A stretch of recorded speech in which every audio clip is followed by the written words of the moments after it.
souhaité parler de cette thématique qui est très large et donc on n'avait absolument pas pour ambition de régler toutes les problématiques en 1 heure, qui est la co-construction d'une information médicamenteuse fiable entre différents acteurs. Alors déjà, cette thématique, je pense qu'il est important de rappeler qu'elle est très importante parce qu'il y a un enjeu derrière qui est celui du bon usage du médicament. On sait que une information médicamenteuse fiable, c'est central pour le bon usage du médicament et que le mauvais usage du médicament, en France, d'après le dernier rapport d'un super bordelais qui s'appelle toujours Bernard Migaud, c'est 30 000 décès par an en France et 150 000 hospitalisations évitables. Donc il y a un énorme enjeu.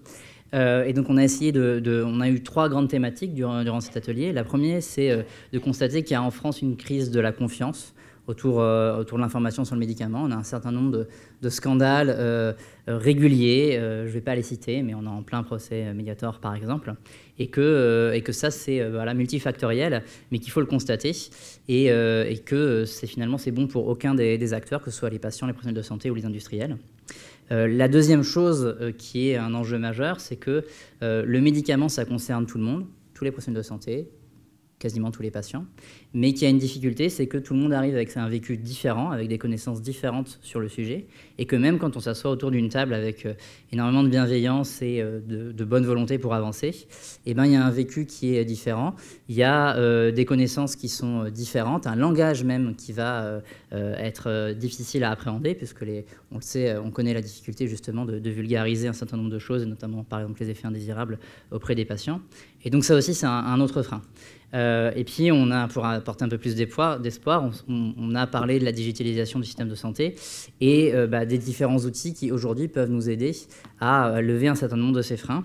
Et donc, on a notamment cité un certain nombre d'exemples. Alors, celui du DMP, bien sûr, qui pourrait aider, s'il était demain un franc succès en France, à échanger notamment sur la complétude des médicaments et sur les différentes choses qui sont rencontrées par un patient dans son parcours de soins. Des super succès comme on a eu récemment la HS qui a agréé Diabeloop, qui permet en fait à